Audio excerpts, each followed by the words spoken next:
ओम मु जानकी पाणिग्राही। आज आम आलोचना करवा यही स्थल पद्म उपरे। आम समस्ते जानिचे या स्थल पद्म कहुए, लोटस जहाँ कहुए आपण लैंड लोटस कही था, स्थल कमल बोली कही था, कि आम ओडिया रे विशेष भाव में स्थल पद्म कहुए। आम समस्ते जानिचे स्थल पद्म यह औषधीय गुण रे घर गछटी परिपूर्ण। ए गछर पत्र फूल फल कढ़ समस्त औषधीय गुण रे भरी रही। पद्म कहला मात्रे समस्त पद्म निश्चित भाव में विशेष गुण रही। तेणु आम भारतीय पद्म को जातीय पुष्प भाव में ग्रहण कर विभिन्न प्रकार पद्म रही। ये हूँ स्थल पद्म।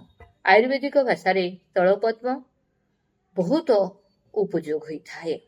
आपणकर बथा को कम करथाए, ज्वलन को कम करथाए, ज्वाला को कम करिथाए, मूत्र अवरोध को दूर करिथाए, अल्सर को ठीक करिथाए, मुंड बथारे लाभ मिलिथाए, आपण विषजनित क्रिया अच्छी ताहाको दूर करिथाए, एही बात रोग को दूर करथाए, कफ रोग को ठीक करिथाए, बहुत लाभ मिलिथाए।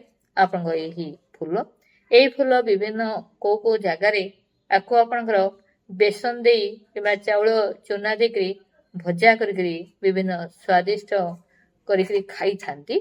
यह औषध गुण रे भरी रही। आप तेल छाणी खाइबा द्वारा औषध गुण आप विशेष भाव में मिल न थाए, हाँ कि विशेष भाव में किसी लाभ निश्चित भाव में मिलता है।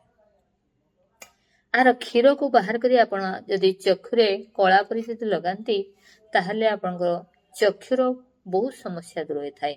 आखि जलिबा, नाली पड़िबा, पानी बहिबा, ये सब जाक समस्या ठीक ही थाए। ता सहित आपणकर रक्तस्राव, मूत्राशयर पोथुरी आपन दूर होता है।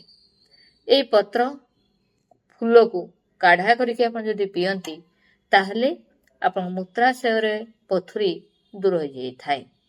आपणकर परिस्रा गैनरिया बोली कही था, गैनरिया बोली कही था, जहाँ को परिस्रा द्वारा संक्रमण हवा, परिस्रा संक्रमण हवा, से सब समस्या को यही गछर पत्र कि डालर रस को बाटिक आप लगाती लेप दियंती आ से पत्र को फुटेक जदि पानी पियंती किछि दिन ताहले आपन गैनरिया रे आपन विशेष लाभ मिलता है।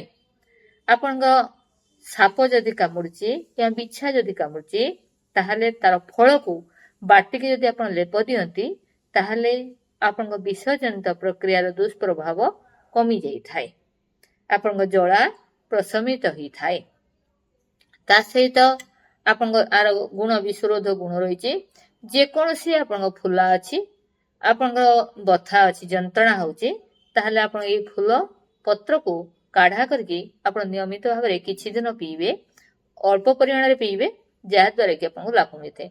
अधिका जदि पियंती ताहले आपको टिके झाड़ा भी होता है, किंतु पतला झाड़ा भी ये आपन काम करिथाए।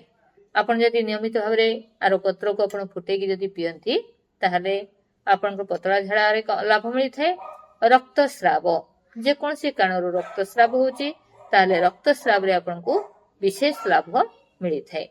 श्वास जदि अच्छी ताहले एही पत्र को आपन सुखेकरी रखिकरी गुंड करी नियमित भाव में काढ़ा कर जदि किछि दिन पियंती ताहले आपन श्वास रे लाभ मिलिया सहित आपन कफजनित समस्या आपन को लाभ मिलता है।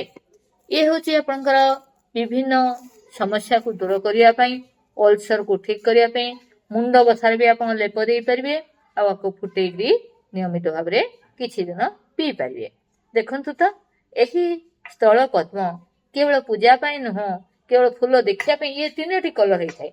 सकाळु पूरा धळा होता, तापर टिके खरा बाहरला पर टिके रेडिश कलर आसी जाइए, गोलाप कलर हो जाए, संध्या समय ये पूरा आपनकर टिके नाली कलर को बाहरी आसी थाए। ये तीनोटी कलर ही थाए। तेणु ये भी गोटे विचित्र समाहार जहाँकि भगवान को सृष्टि रे। तेणु ये फूल को देखा तो भल लगी थाए, बहुत बड़ बड़ फूल होता है। ता सहित आपन बात दोष को दूर करिथाए, आपन सूजन को ठीक करिथाए, आपनकर मुंड बथा को ठीक करिथाए, श्वासजनित समस्या को ठीक करथाए एवं बहुत समस्या को ये दूर करिवार शक्ति ସାମର୍ଥ୍ୟ ରହିଛି। ବିଶେଷ ଭାବରେ ରକ୍ତସ୍ରାବ ମାନସିକ ବିକାରକୁ ବି ଦୂର କରିଥାଏ। ନିୟମିତ ଭାବରେ କିଛି ଦିନ ଯଦି ପିଅନ୍ତି ଆପଣଙ୍କୁ ଭୟ ଲାଗିବା, ଭୂତ ଭୟ, ମିର୍ଗି ଯାହାକୁ ମୂର୍ଚ୍ଛା ଅଛି ସିଏ ବି ଆଉ ଏଇ ଫୁଲ ଆଉ ପତ୍ରକୁ ଫୁଟେଇକି ଯଦି ନିୟମିତ ଭାବରେ କିଛି ଦିନ ପିଅନ୍ତି ତାହେଲେ ମିର୍ଗିରେ ବି ଆପଣଙ୍କୁ ଲାଭ ମିଳିଥାଏ। ତା ସହିତ ପତଳା ଝାଡ଼ାରେ ଲାଭ ମିଳିଥାଏ। ଆପଣଙ୍କ ମା ମାନଙ୍କର କ୍ଷୀର ବି ବଢିଥାଏ। ଏଇ ଫୁଲ ଯଦି ନିୟମିତ ଭାବରେ ଫୁଟେଇକି ଯଦି ପିଅନ୍ତି ତାହେଲେ ଯେଉଁ ମା ମାନଙ୍କ କ୍ଷୀର ହଉନି ଛୁଆ ଜନ୍ମ କଲା ପରେ ସେମାନଙ୍କର କ୍ଷୀର ବି ହେଇଥାଏ। ଆଉ ଏମିତି କୁହାଯାଇଥାଏ ଗର୍ଭବତୀ ମହିଳା ଯଦି କିଛି ଦିନ ଆପଣ ଅଳ୍ପ ଅଳ୍ପ ପରିମାଣରେ ଏଇ ପତ୍ର ଫୁଲକୁ ଫୁଟେଇକି ପିଅନ୍ତି ତା ଟନିକ ପରି କାମ କରିଥାଏ। ମା ଆଉ ଛୁଆର ସ୍ୱାସ୍ଥ୍ୟ ଠିକ ରହିଥାଏ। ତାହେଲେ ଦେଖନ୍ତୁ କେତେ ଲାଭ, ଆମେ ଆକୁ ପ୍ରୟୋଗ କରିବା ଆଉ ଆମ ଶରୀରକୁ ସୁସ୍ଥ ରଖିବା। ତାହେଲେ ରହୁଛି, ମୁଁ ଜାଣିବି।